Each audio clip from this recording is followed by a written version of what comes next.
hakikatnya Pak Harto itu adalah manusia, bukan orang yang haus kekuasaan, ingin kekuasaan sepanjang lama mungkin. Tapi beliau adalah manusia biasa. Dan ketika beliau meletakkan jabatan dan dari istana kembali ke Jalan Cendana, ucapan pertama ketika sampai di Cendana adalah Allahu Akbar, mengucapkan besarnya Tuhan yang telah memberi kesempatan pada beliau untuk berbakti pada tanah air, dan kini beliau kembali ke rumah Cendana sebagai manusia biasa.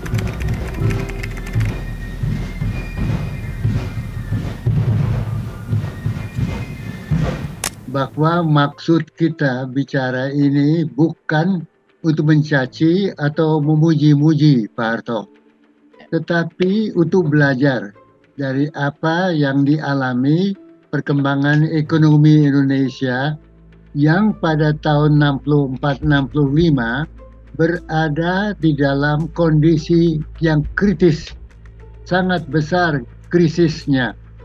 Pertama, tingkat inflasi 650%. Berarti tiap hari, tiap minggu harga-harga kebutuhan hidup naik. Dua, pangan sangat sulit diperoleh. Sehingga saya sendiri mengalami kalau mau mendapatkan pangan harus menukar dengan pakaian bekas dan sebagainya. Tiga, kita mengalami hutang yang besar. Dan hutang yang besar itu bukan hutang produktif membuat pabrik, tetapi untuk persenjataan. Dengan demikian, maka ekonomi Indonesia punya hutang tinggi, inflasi tinggi, keadaan ekonomi total macet, devisa tidak tersedia, pangan tidak ada, sedangkan kehidupan manusia harus jalan terus. Itu kondisi tahun 65, 66, 67 ketika Pak Harto mengambil tugas untuk mengendalikan perbaikan rehabilitasi dan stabilisasi ekonomi. Di dalam keadaan demikian itu, kebijakan yang beliau tempuh adalah kebijakan yang rasional, bukan ideal, bukan sloganisme, tetapi rasional. Inflasi 650% disebut 650%. Defisit anggaran yang besar disebut defisit sangat besar. Terus keterangan itu memungkinkan pendekatan yang rasional. Sehingga langkah pertama adalah penertiban usaha anggaran pemerintah, penertiban perdagangan, devisa, dan sebagainya, penyelesaian hutang luar negeri, dan lain-lain sebagainya. Yang saya hargai adalah sikap dari Pak Harto terus terang, tidak mensembunyikan kondisi keadaan yang sulit. Bahkan beliau bentangkan ini keadaannya, untuk ini saya bermaksud berbuat begini. Jadi setiap langkah yang diambil ada rasionalitas untuk mengatasi permasalahan-permasalahan krisis yang dihadapi. Dan untuk membuat cerita panjang menjadi pendek, ringkasnya langkah-langkah itu mengambil rehabilitasi infrastruktur, stabilisasi inflasi ekonomi moneter, dan secara bertahap rencana pembangunan step by step, langkah demi langkah perbaikan infrastruktur. Jalan yang ditempuh tentu sulit, banyak kesulitannya. Tetapi ada satu hal yang saya hargai pada beliau, maintenance of the objective, yaitu dalam keadaan apapun, dalam kesulitan bagaimanapun, di dalam tekanan politik berapa besar pun, baik dalam maupun luar negeri, sasaran yang ditetapkan tetap beliau pegang. Maintenance of the objective. Dan maintenance of the objective adalah rehabilitasi dan stabilisasi ekonomi untuk langkah permulaan ke arah rencana pembangunan 5 tahun. Jelas arahnya, jelas tujuannya, sehingga patokan itu tidak menyimpang dari sejak beliau memimpin hingga beliau kemudian berakhir. Maintenance of the objective. Betapapun tekanan-tekanan kiri, kanan dan sebagainya, tetap beliau pegang pada tujuan rencana yang digariskan. Hasilnya, saudara sekalian, dari kondisi ekonomi 1965 yang serba negatif itu, inflasi ratusan persen, kemudian harga-harga membumbung tinggi, ekspor-impor anjlok, hancur dan segala macam. Dalam kondisi seperti itu, pada tahun 86, Indonesia tercatat di dunia keluar dari posisi negara miskin ke negara berpendapatan menengah di tingkat bawah. Jadi dunia ini membagi negara di dalam 4 tingkat. Paling rendah adalah negara miskin, 2 negara menengah berpendapatan menengah tingkat rendah, 3 negara berpendapatan menengah tingkat tinggi, 4 negara pendapatan tinggi rendah, 5 negara berpendapatan tinggi. Jadi setelah berabad-abad kita berada pada kondisi negara dunia, kelompok negara dunia, negara miskin, tahun 86 kita naik menjadi negara berpendapatan menengah tetapi rendah. Hingga sekarang posisi itu tetap kita pakai, tetap berada pada posisi ini. 86 sampai 2023 posisi ini tidak berubah. Titik. 1. 2, hutang diselesaikan. 3, semua keadaan-keadaan yang terjadi, keadaan ekonomi, tingkat inflasi tinggi, kemudian infrastruktur babak belur dan sebagainya dapat dikendalikan secara bertahap melalui rencana rehabilitasi stabilisasi ekonomi untuk kemudian secara teratur repelita 1 mulai 69 dari 69 ke 5 tahun kemudian, dan kemudian repelita 2 dan seterusnya. Dan bukan saja kita naik kelas ke tingkat negara berpendapatan menengahnya rendah, tetapi kedua, Indonesia berhasil untuk swasembada pangan. Sehingga negara yang tadi tidak punya pangan yang cukup, sehingga bergantung pada import dari berbagai-bagai sumbangan pangan dari luar. Barangkali masih ada yang ingat Burger Wheat, yaitu wheat yang sebetulnya bukan untuk manusia, sampai menjadi negara yang swasembada pangan, sehingga Pak Harto mendapat penghargaan dari WHO. 3, dasar pembangunan yang dianut oleh Pak Harto adalah basis desa. Maka kuncinya adalah Inpres desa. Inpres desa adalah basic infrastruktur di desa itu. Jalan desa, air desa, air minum desa, irigasi desa, semua desa, impres desa. Desa menjadi dasar pembangunan di daerah-daerah itu. Dan di dalam rangka impres desa, ada satu yang ditonjolkan, yaitu impres SD, impres sekolah dasar. Semua anak-anak usia SD harus masuk sekolah. Impres SD, bayangkan saudara sekalian, kita baru keluar dari inflasi tinggi. Sekolah tidak cukup, banyak yang tidak bisa membaca dan menulis. Sekarang semua diharuskan di dalam impres desa untuk belajar. Maka terjadilah semacam revolusi pendidikan di tingkat desa. Anak-anak desa yang tidak pernah tahu berhitung, menulis, dan sebagainya, kini diharuskan belajar di SD desa. Dampaknya besar sekali, menjadi dasar dari proses berpikir modern. Dan atas dasar berpikir modern itulah dimungkinkan penduduk-penduduk di desa yang impres desa peningkatan pembangunannya, penduduk dengan pendidikan impres desa itu dapat menangkap apa yang dikehendaki di dalam cara menaikkan produksi pangan yang disebut BIMAS, bimbingan massal, yang kemudian dengan bimbingan massal didukung oleh ilmu dari dasar SD.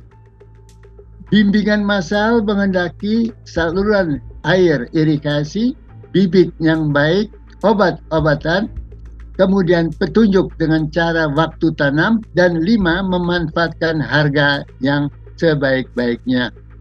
Produksi meningkat, kita dapat penghargaan FAO, dan ekonomi kemudian kian maju. Jadi satu tadi adalah naiknya dari negara miskin, negara berpendapatan menengah yang rendah. 2, swasembada pangan.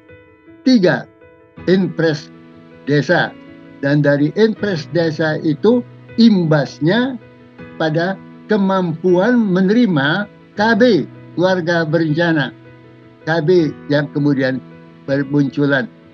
Dan kemudian atas dasar itu tertanamlah landasan untuk menjalankan pembangunan 5 tahun setahap demi tahap. Replita 1, 2, 3, 4. Tiap replita dengan tekanan sekali pada infrastruktur, 2, industri dasar, 3, pangan, 4, kesehatan, 5, dan seterusnya. Kesimpulan, Indonesia mencapai tahun 1986 dari negara yang paling miskin, banyak hutang, inflasi tinggi, menjadi negara berpendapatan menengah yang rendah, yang hingga sekarang tetap kita miliki, berada sini. Kita belum berhasil naik ke tingkat yang lebih tinggi. Semua itu dilakukan dengan pola pikir rencana. Di dalam rencana bukan politik yang bicara, di dalam rencana yang bicara adalah cost and benefit ratio. DIP, daftar isi proyek, yang menjadi patokan penyusunan proyek. Proyek infrastruktur diperiksa apakah benefit cost ratio-nya terpenuhi dan macam-macam. Jadi secara berperhitungan dibikin rupa-rupa proyek. Saya masih ingat pada waktu mula-mula departemen-departemen biasanya datang, give me the money and we do the job. Kemudian Pak Pit Haryono yang adalah Dirjen Anggaran, beliau balik, give me your plan and we give you the job. Itu. Jadi apa yang kau mau kerjakan? Dulu uang dikasih ke departemen dan departemen menyusunnya. Sekarang tidak. Harus berpatokan pada replita. Dan dalam Ripelita itu adalah hasil godokan di Bappenas yang menggodokkannya bersama interdepartemental. Jadi, National Plan di dalam Ripelita menentukan prioritas dari proyek-proyek yang muncul. Tidak mungkin Pak Harto ingin, saya mau proyek ini. Tidak bisa. Yang terjadi adalah apa yang Pak Harto putuskan sebagai rencana pembangunan 5 tahun pertama, kedua, ketiga, dan sebagainya. Jadi sistematis. Maintenance of the objective, dukungan masyarakat, gerakan usaha bersama, rasionalitas, benefit cost ratio, feasibility study, Masya Allah, macam-macam lagi. Pokoknya cara pembangunan itu rasional dan terbuka. Hingga tercapailah apa yang kita hasilkan dengan Ripelita itu.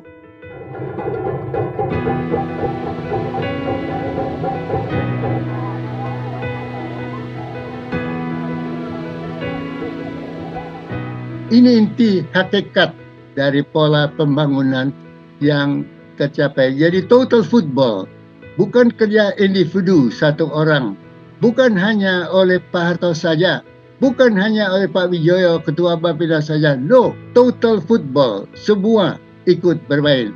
Dan sekali bermain, maintenance of the objective dipegang teguh oleh Pak Harto.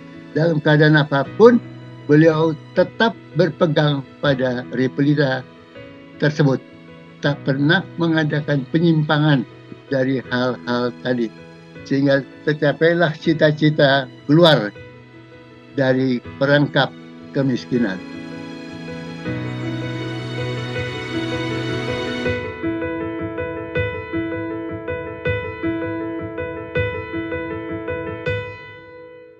Ripelita bukan hasil dari satu orang. Dia satu tim di Bappenas. Tetapi garis besarnya ditetapkan oleh Pak Harto. Jadi beliau bertanya, apa keadaan ekonomi dunia? Apa keadaan ekonomi Indonesia? Apa tantangan masalah kita hadapi? Beliau bertanya dulu. Lalu kita kasihlah satu gambaran tentang keadaan di dunia, bagaimana soal politik, keadaan, apa suasananya damai atau tidak, bagaimana posisi pangan dan perdagangan dan lain-lain. Lalu ke dalam negeri, apa permasalahan dalam negeri? Permasalahan dalam negeri pada waktu itu adalah pangan. Pangan kita kurang.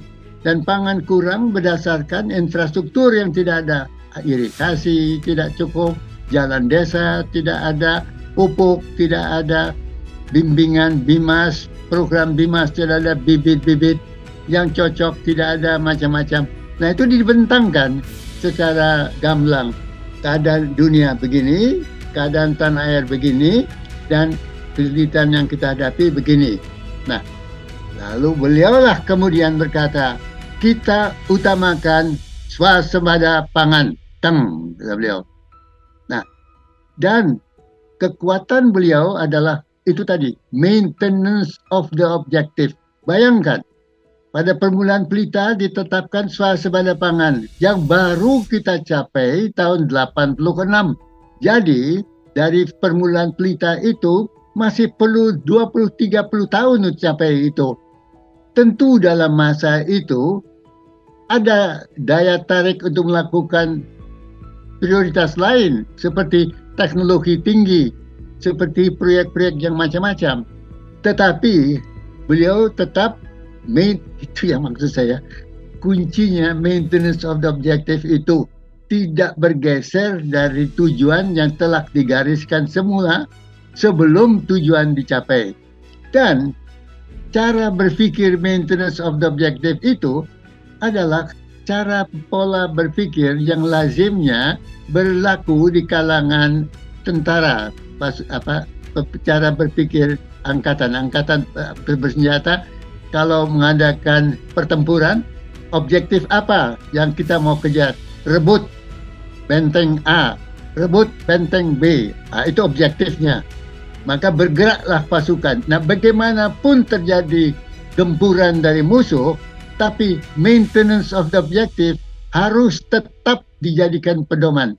Maka sasaran mencapai tujuan, walaupun ada godaan, gempuran, macam-macam kesulitan, tetap dipegang. Nah, itu ciri leadership beliau yang saya tangkap adalah sebagai orang yang mempunyai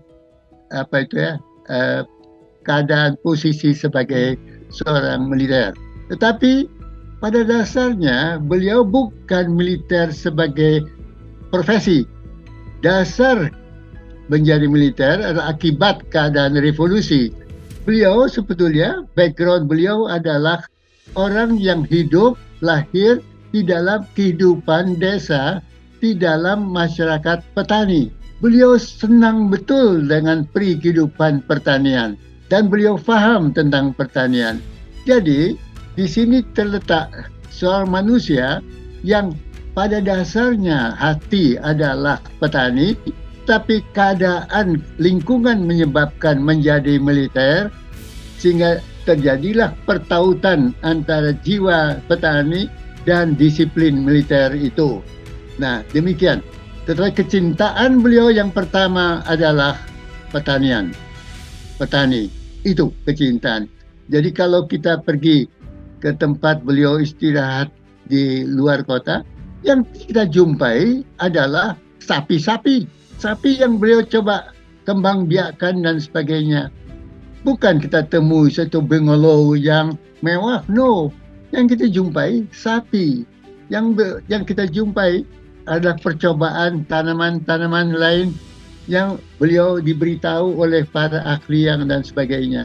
Demikian yang penting sebagai pemimpin dalam pembangunan dalam keadaan yang serba sulit di mana dana kurang adalah maintenance of the objective itu.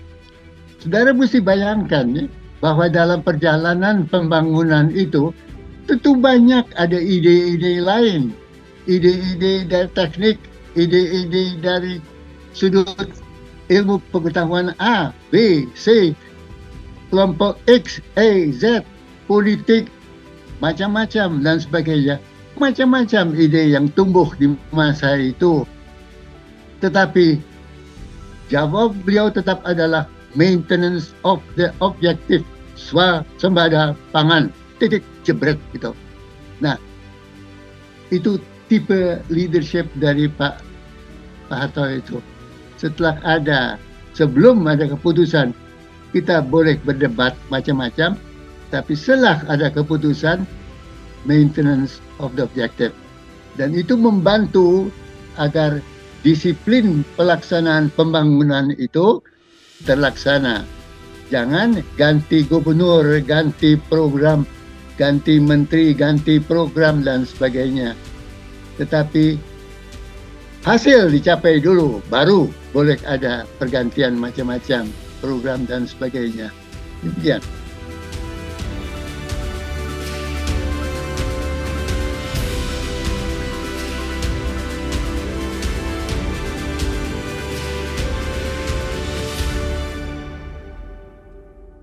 Beliau itu dasarnya adalah manusia yang sederhana. Jarang kita lihat bahwa beliau comfortable kalau berada di dalam rumah mewah atau mobil mewah atau macam-macam. No, beliau itu comfortable kalau bisa, dan itu yang saya alami dengan beliau. Beliau punya di Teluk Jakarta ini Pulau Monyet namanya. Satu pulau yang kosong yang terdiri dari pasir. Nah, di dalam pasir itu makan bersama itu di lantai, di pasir lantai itu. Jadi dibentangkan kain gitu dan kita makan di pasir itu, di lantai pasir. Dan tempat beliau istirahat ada seperti dulu di zaman Belanda itu ada tempat tempat duduk yang punggungnya itu bisa digeser ke belakang sehingga menjadi sebagai tempat tidur. Terbikin dari rotan, sederhana tapi enak, yaitu bisa terbaring gitu. Di bawah angin yang ada melewati di pulau dingin dan sebagainya itu sejuk, enak. Makanan dan Ibu Tin terkenal dengan sambalnya, dan Pak Harto suka ikan yang ditangkap fresh, ya. Kadang-kadang ikan yang fresh itu masih mentah itu dengan rasa garamnya laut, dipotong dan dikasih cuka dengan sedikit cabai. Nah itu enak makannya ya. Saya coba, memang enak sekali. Ringkasnya sederhana, tidak ada semacam gaya yang ini loh, Presiden Republik Indonesia di dalam bungalow yang serba mewah, wah dan sebagainya. Sama sekali tak ada. Simple. Dan percakapan-percakapan kita pun sederhana. Tidak mempersoalkan politik atau apa, tapi sederhana. Bagaimana menangkap ikan dulu dekat Teluk Jakarta, kemudian lambat laun harus bergeser ke Selat Sunda, dan bagaimana ikan mana yang mentah dimakan enak, dan sebagainya. Jadi bahasa yang rileks gitu. Jadi saya lihat beliau itu sebetulnya manusia sederhana, simple. Tetapi keadaan menyebabkan beliau menjadi tokoh presiden dari negara yang besar.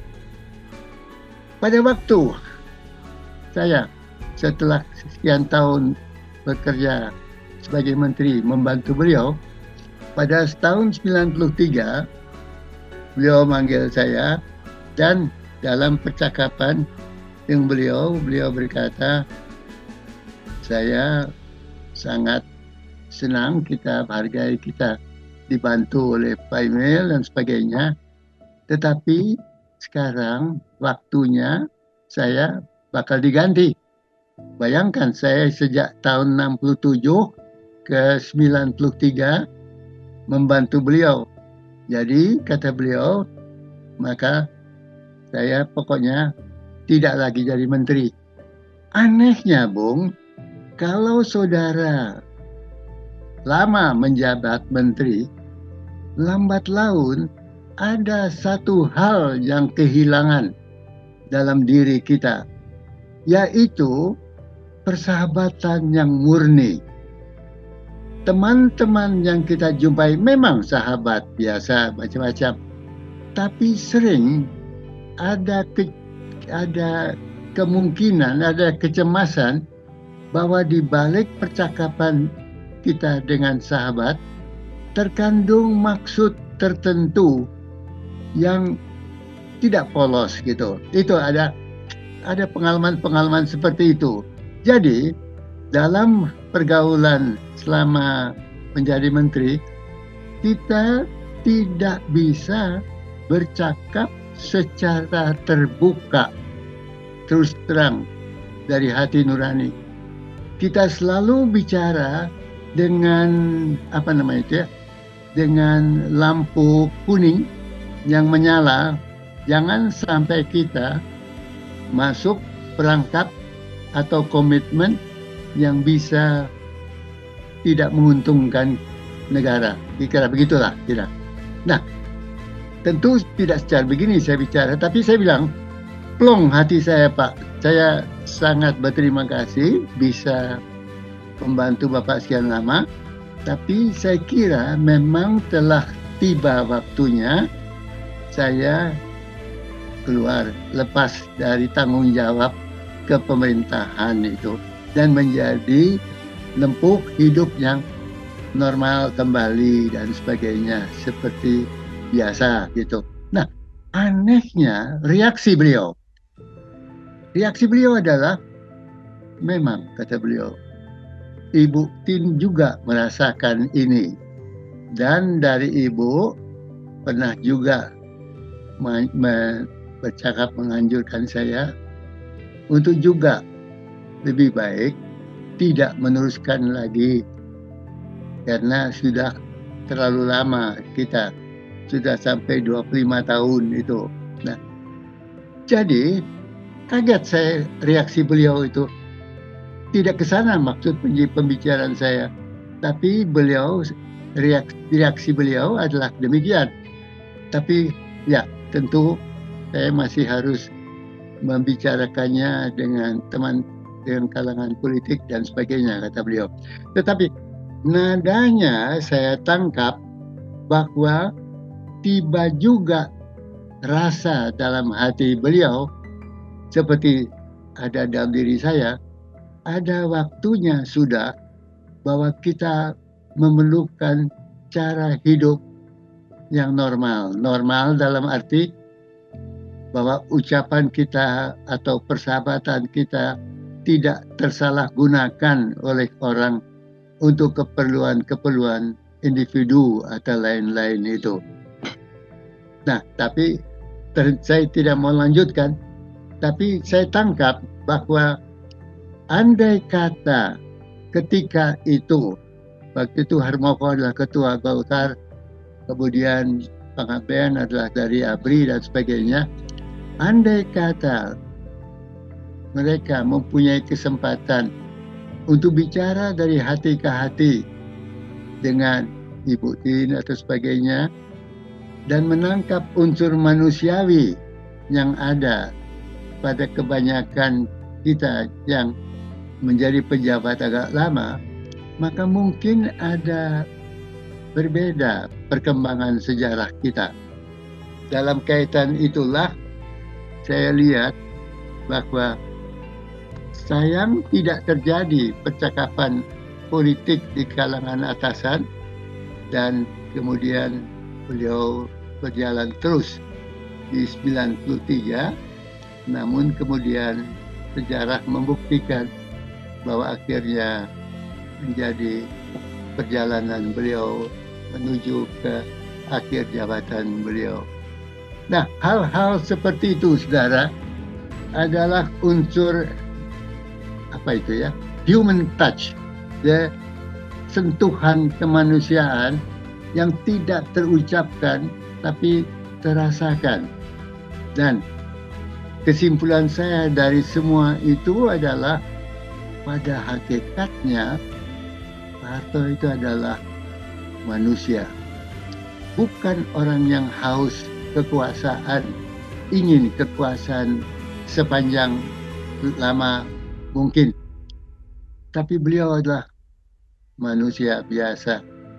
Dan ketika beliau meletakkan jabatan dan dari istana kembali ke Jalan Cendana, ucapan pertama ketika sampai di Cendana adalah Allahu Akbar, mengucapkan besarnya Tuhan yang telah memberi kesempatan pada beliau untuk berbakti pada tanah air, dan kini beliau kembali ke rumah Cendana sebagai manusia biasa.